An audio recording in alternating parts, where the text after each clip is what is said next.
कि बच्चा केवल उतने क्वेश्चन लगा ले, मोर देन सफिशिएंट है उसके लिए। जी। बट उसको सिंसियरली एफर्ट करनी पड़ेगी और किसी और को देख के नहीं चलना है, उसको अपनी परफॉर्मेंस देखनी है, अपनी परफॉर्मेंस इंप्रूव करनी है। कोई कैसी परफॉर्मेंस कर रहा है उसको मतलब नहीं होना चाहिए, है ना। अब आपने क्या किया, अब आप पढ़ने बैठे, चलो थोड़ी देर रिफ्रेश होते हैं, लगा लिया। आप कब आपका वो रिफ्रेशमेंट 10 मिनट से 1 घंटे में बीत गया, आपको नहीं पता चलेगा। जी। तो बेटा सबसे पहली चीज़ तो ये है कि आप टाइम मैनेजमेंट करने से पहले अपने डिस्ट्रैक्शंस को दूर कीजिए। बैकलॉग को बिल्कुल तुरंत ख़त्म करो। कोई भी चीज़ है उसको पेंडिंग मत करो, अदरवाइज़ ये बैकलॉग बाद में इतना बड़ा हो जाता है कि आप ना करंट टॉपिक पढ़ पाते हो, ना बैकलॉग कवर कर पाते हो। हेलो एवरीवन, आज मैं मौजूद हूँ लखनऊ विद्यापीठ सेंटर में और जो शख्सियत मेरे साथ मौजूद हैं उनका नाम है डॉक्टर मुदित गोयल और आप जूलॉजी के फैकल्टी हैं। 13 साल का सर को टीचिंग का एक्सपीरियंस है।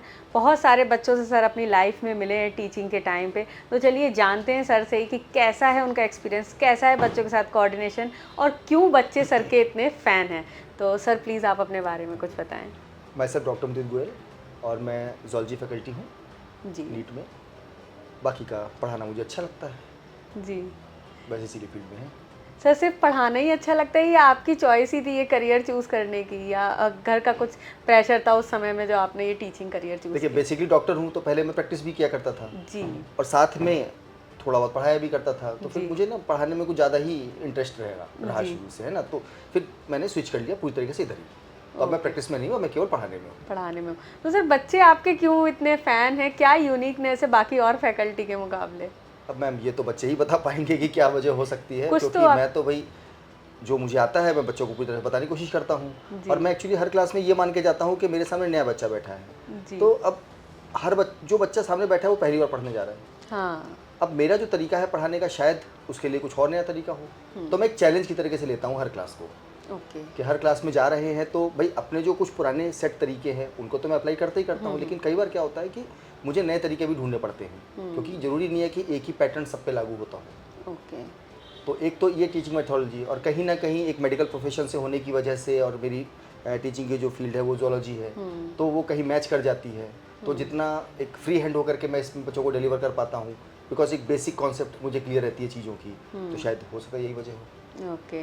तो सर जैसे कि आपने अभी बताया कि 13 साल का आपका एक्सपीरियंस है पढ़ाई में, तो कुछ बच्चे ऐसे मिले होंगे, कुछ ऐसा एक इंसिडेंट याद आ रहा हो कि बच्चा मतलब आपने इंस्पायर किया हो या बच्चा आपको इंस्पायर कर गया हो, कुछ ऐसा इंसिडेंट अगर बच्चों से रिलेटेड कुछ? बच्चे तो देखिए मैम हमेशा मिलते हैं और हर बच्चा यूनिक ही होता है। जी। कई बार क्या होता है कि कुछ बच्चे ऐसे होते हैं कि नो डाउट आईक्यू लेवल बहुत अच्छा है, लेकिन डायरेक्शन थोड़ा सा उनका मिस रहता है कई बार, तो उनको हमको डायरेक्शन देना हमारी जिम्मेदारी बन जाती है। कुछ बच्चे ऐसे होते हैं कि जो एक मीडियम लेवल पर रहते हैं लेकिन लेबोरियस होते हैं। तो ऐसे बच्चों के लिए ही एक एक्सपीरियंस मेरे पास में है कि एक बच्ची है, अभी समय तो खैर मेडिकल कॉलेज में है वो, तो वो क्या था कि क्लास की टॉपर बच्ची को देख करके चलती थी और उसके जैसा बनने की कोशिश करती थी, जो कि सबसे ख़राब बात है। जो आप हो अपने ओरिजिनल उसमें रहिए आप। जी। तो उसको जब बात हुई उससे तो मुझे पता चला, मेहनत बहुत करती थी, मार्क्स गेन नहीं हो रहे थे, तो पता चला कि वो रात को केवल 3-3.5 घंटे सोती थी बस। लेबोरियस इतनी ज़्यादा थी, मतलब आप उसके लेबर करने की कैपेबिलिटी देखिए कि वो रात को 3-3.5 घंटे सो रही है, स्कूल भी जाना है, तैयारी भी करनी है। तब उसको फिर मैंने बैठ करके समझाया, इवन समझाया गया था, डांट ही लगाई थी। मैंने कहा था कि अगर तुम कम से कम 6 से 7 घंटे नहीं सोगी तो मैं तो नहीं पढ़ाऊँगा तुमको कम से कम। जी। तो वो बच्ची फिर इस बात को समझा और फिर उसने बच्ची में जो चेंजेस आए कि वो आज की डेट में भाई एक अच्छे मेडिकल कॉलेज से दिल्ली में एमबीबीएस कर रही है। जी। तो ये एक एक्सपीरियंस मेरा ऐसा है कि जो मैं बच्चों के साथ भी शेयर करता हूँ, क्योंकि बहुत सारे बच्चे ऐसे होते हैं कि जो कॉम्प्रोमाइज़ कर जाते हैं नींद के साथ, खाने के साथ में, जो कि सबसे इम्पॉर्टेंट चीज़ है। जी। तो मैं बच्चों को हमेशा कहता हूँ कि बेटा नींद सबसे पहली प्रायोरिटी है, अच्छा खाना दूसरी प्रायोरिटी है, पढ़ाई तीसरी प्रायोरिटी पे आती है। जी। बच्चे क्या करते हैं, पढ़ाई को पहली प्रायोरिटी पे ले आते हैं, नींद और खाने के साथ कंप्रोमाइज़ करते हैं, जिससे उनकी बॉडी कंप्रोमाइज़ करने लगती है और उनकी पढ़ाई भी नहीं हो पाती है। जी। तो मतलब healthy life style is very भाई इंपॉर्टेंट। सबसे पहले तो आपको शरीर को देखना पड़ेगा ना, दिमाग को देखना पड़ेगा। अब अगर आप नींद पूरी नहीं कर रहे हैं तो आपका ब्रेन तो थका हुआ है और आप पढ़ाई भी कर रहे हो। अब आप सोच रहे हो कि ब्रेन आपके साथ साथ उतनी मेहनत करे, आप ब्रेन को रेस्ट कब दे रहे हो जो ब्रेन उस काम को कर पाए आपके जैसे। जी बिल्कुल। आप अगर ठीक से खाना नहीं खा रहे हो आप अक्सर बीमार पड़े रहोगे, तो आपकी पढ़ाई का तो नुकसान हुआ ना। बिल्कुल। कमजोरी रहेगी तो पढ़ाई में मन भी नहीं लगेगा, वो एनर्जी भी नहीं रहेगी। तो जो आप कम समय में ज़्यादा गेन कर सकते हो, आप ज़्यादा समय में उतना भी गेन नहीं कर पा रहे हो। जी। तो मैं बच्चों से यही बोलता हूँ बेटा कि नींद के साथ कंप्रोमाइज़ मत करो। 6 से 7 घंटे की नींद अनिवार्य है और ये लेनी पड़ेगी आपको। और खाने को लेके कंप्रोमाइज़ मत करो। अपनी लाइफ स्टाइल को मेंटेन करते हुए पढ़ाई करोगे, सिलेक्शन पक्का है। बिल्कुल। तो सर पीडब्ल्यू में पढ़ाकर मज़ा आ रहा है आपको? No doubt. तो यहाँ पे कितने साल हो चुके हैं? मैम अभी मैं ऑफलाइन में आया था तो 2 साल अभी हमको हुए हैं यहाँ 2 साल हो चुके हैं। कभी यहाँ का वर्कलोड ज़्यादा हो गया हो और बच्चा डाउट पूछने आया हो, कभी आप इरिटेट हुए हैं बच्चों के साथ, या कैसा कोऑर्डिनेशन रहा? मैम वर्कलोड की तो खैर अपने को आदत रही है जी। भाई, बच्चों को पढ़ाना है, एक अच्छा भी लगता है, तो इसको लेकर के तो मैं कभी मुझे प्रॉब्लम भी नहीं हुई वर्कलोड को लेकर के। हाँ, बच्चे जैसे मान लीजिए डाउट पूछने आते हैं तो इरिटेशन मुझे नॉर्मली नहीं होती है। भाई बच्चे को नहीं समझ में आया तभी तो वो आ रहा है। बिल्कुल। और सबसे बड़ी चीज़ है कि वो डाउट पूछना है, इसका मतलब वो मेहनत कर रहा है। डाउट तो तभी आएगा ना जब आप मेहनत करोगे। अगर आप मेहनत ही नहीं कर रहे तो आपको डाउट ही नहीं आएगा। तो वो मुझे अच्छा लगता है, वो पॉजिटिव साइन है। हाँ, मुझे खराब तब लगता है जब मैंने जैसे बच्चों से बोल रखा है कि बेटा पहले आप नोट्स को थॉरोली पढ़िए, क्लास को अच्छे से कीजिए। अब जब बच्चे बिना नोट्स बनाए ऐसे ही चले आते हैं तब मुझे भी थोड़ा सा ख़राब लगता है।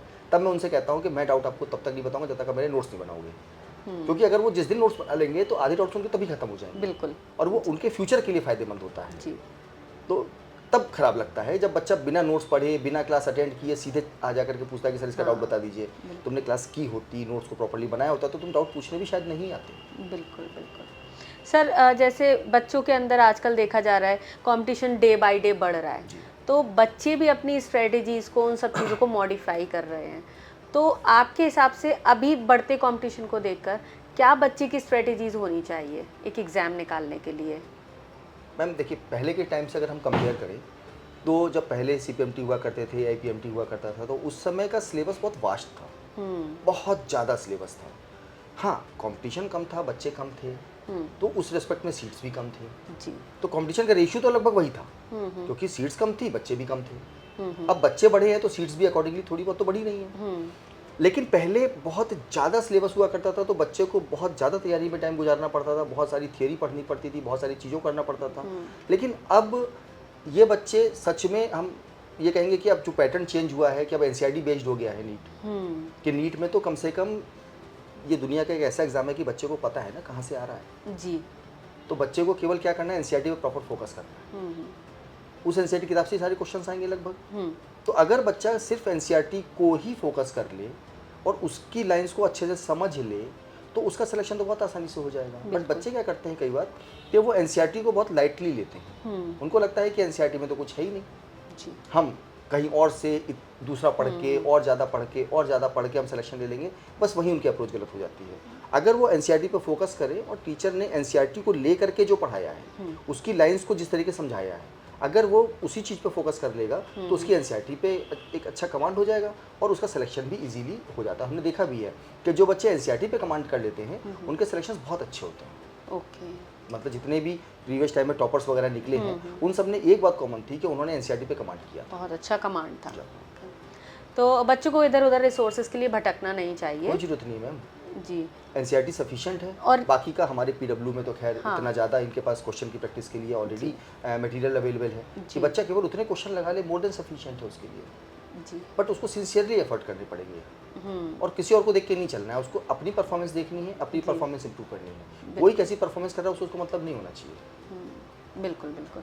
तो अभी हम अपने सेकंड सेगमेंट की तरफ मूव करते हैं। सर से एक हम क्वेश्चन पूछेंगे। सर आप अपना पॉइंट ऑफ व्यू उस क्वेश्चन के बारे में बताइए। एज अ सीनियर फैकल्टी वैसे मैं आपसे पूछ रही हूँ, ये जेनेटिक जो इंजीनियरिंग आजकल बहुत टॉपिक चल रहा है, इसके क्या बेनिफिट हैं, क्या रिस्क हैं? आप थोड़ा इस पर अपना रोशनी डाल दीजिए। जी बिल्कुल। एक्चुअली ये मेरे सब्जेक्ट का भी पार्ट है, बच्चों को मैं इसके बारे में पढ़ाता भी हूँ। बायोटेक्नोलॉजी हमारे जूलॉजी का ही पार्ट है। जी। तो एक्चुअली मैम देखिए क्या है कि जेनेटिक इंजीनियरिंग आज की डेट में एक नीड हो चुकी है, ज़रूरत है। बिकॉज जिस हिसाब से पॉपुलेशन इंक्रीज कर रही है उस हिसाब से रिसोर्सेज तो इंक्रीज कर नहीं रहे हैं। बिल्कुल। धरती तो उतनी बड़ी है ना। बिल्कुल। अब खाने पीने के लिए पहले क्या था, खेत हुआ करते थे, खेत ज़्यादा होते थे, पॉपुलेशन कम होती थी। शहर कम होते थे, गांव ज़्यादा होते थे। जी। अब क्या हो रहा है, इसका रिवर्स हो गया है।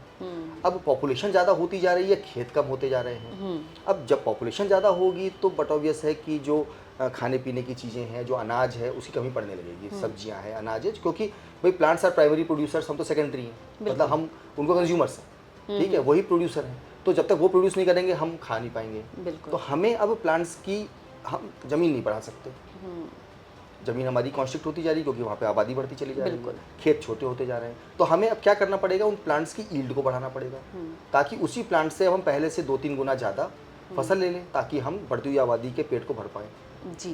तो उसके लिए जेनेटिक इंजीनियरिंग नो डाउट एक बहुत बड़ा मिरेकल और एक वरदान की तरीके से हमारे सामने आई है जी। लेकिन हर अच्छी चीज़ के पीछे एक बुरा पहलू भी होता है।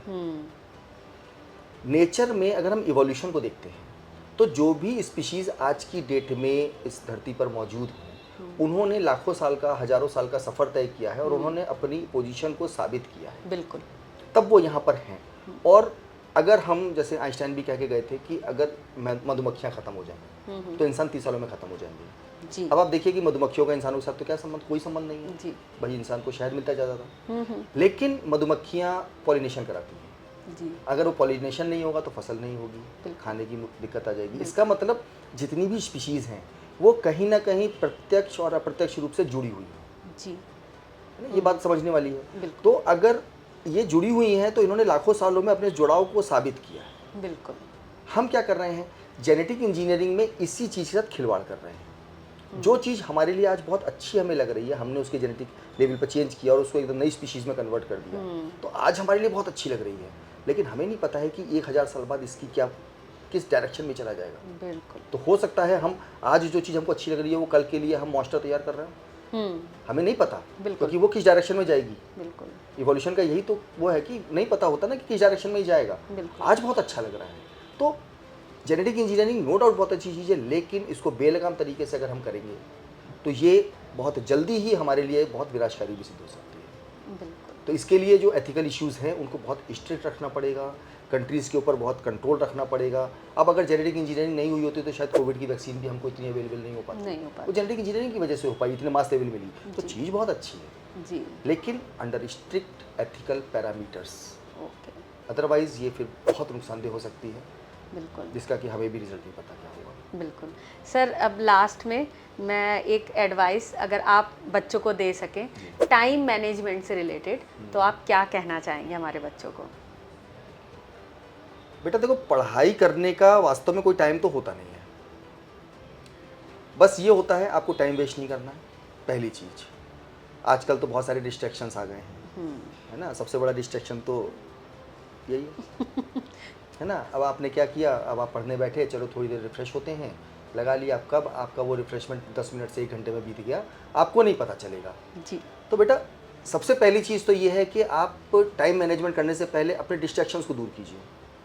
आपको ये डिसाइड करना पड़ेगा कि हमें 1 साल में सिलेक्शन लेना है, हमें मेहनत करनी है इस पूरे साल, और उस मेहनत के दौरान अगर हमें कोई भी डिस्ट्रैक्शन मिलता है तो उसको हम दूर करेंगे। जब आप डिस्ट्रैक्शंस को दूर करेंगे तब आप रियल टाइम में पता चल पाएगा कि आपके पास एक्चुअल सेल्फ स्टडी का कितना टाइम है। बिल्कुल। आप 1 घंटे 1.5 घंटे पढ़ें, पढ़ने के बाद में 10 मिनट का ब्रेक लीजिए, 15 मिनट का ब्रेक लीजिए। उस ब्रेक में अब ये नहीं कि आप मोबाइल चला रहे हो, क्योंकि स्क्रीन से आंखों पे जोर तो पड़ता ही है। उस दौरान आप रिलैक्स कर सकते हो, आंखें बंद करके म्यूजिक सुन लीजिए, ठीक है। उसके बाद फिर आप पढ़ाई शुरू कर दीजिए।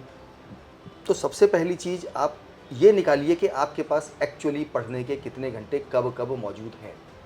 जब वो मौजूद हो जाए उसके बाद आप उसके हिसाब से अपनी एक टाइम टेबल सेट कीजिए। उस टाइम टेबल में आपका जो करंट टॉपिक्स चल रहे हैं, जो करंट में क्लासेस चल रही हैं, जो इस हफ्ते में क्लासेस चल रही हैं हुई हैं, उनका तो पढ़ना ही पढ़ना है, रिवीजन करना है, लेकिन जो 1 महीने पहले पढ़ चुके हो उसको रिवाइज़ करने के लिए भी आपको कोई टाइम निकाल के रखना है। अदरवाइज़ क्या होगा, आगे तो आप पढ़ते चले जाओगे, पीछे का भूलते जाओगे, लास्ट में फिर क्या करोगे।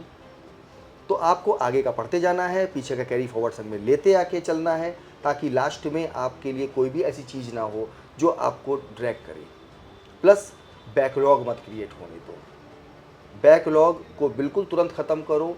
कोई भी चीज़ है उसको पेंडिंग मत करो, अदरवाइज़ ये बैकलॉग बाद में इतना बड़ा हो जाता है कि आप ना करंट टॉपिक पढ़ पाते हो, ना बैकलॉग कवर कर पाते हो। तो टाइम मैनेजमेंट आपके अपने ऊपर है। डिस्ट्रैक्शंस दूर करो, अपना टाइम देखो कितना है हमारे पास, एक टाइम टेबल बनाओ। अगर नहीं बन पा रही है तो बेटर है कि जिस भी फैकल्टी से आप अच्छे से कनेक्टेड हो आप उससे मिलिए, उनसे कहिए, वो आपका एक टाइम टेबल आपके अकॉर्डिंगली सेट कर देंगे। क्योंकि नो डाउट फैकल्टीज़ के पास आपसे बहुत ज़्यादा एक्सपीरियंस है, तो वो जो आपके लिए टाइम टेबल सेट करेंगे वो कहीं ज़्यादा अच्छी होगी बजाय आपकी। बस यही कहना है बच्चों से कि बस टाइम वेस्ट नहीं करना है, बाकी टाइम मैनेजमेंट तो हो जाता है। Thank you so much sir, आपसे बात करके बहुत अच्छा लगा। you, same to और जाहिर सी बात है, जो बच्चों ने आज सुना है, सर ने जो भी एडवाइसेस दी हैं, जो भी इश्यूज़ को हाईलाइट किया है, जो भी जेनेटिक इंजीनियरिंग के बारे में सर ने जो भी इश्यूज़, रिस्क एंड बेनिफिट्स जो भी बताया है, हमारे बच्चे उस चीज़ को समझेंगे और फॉलो करने की, टाइम मैनेजमेंट की ट्रिक्स को फॉलो भी करेंगे। Thank you so much sir, thank you.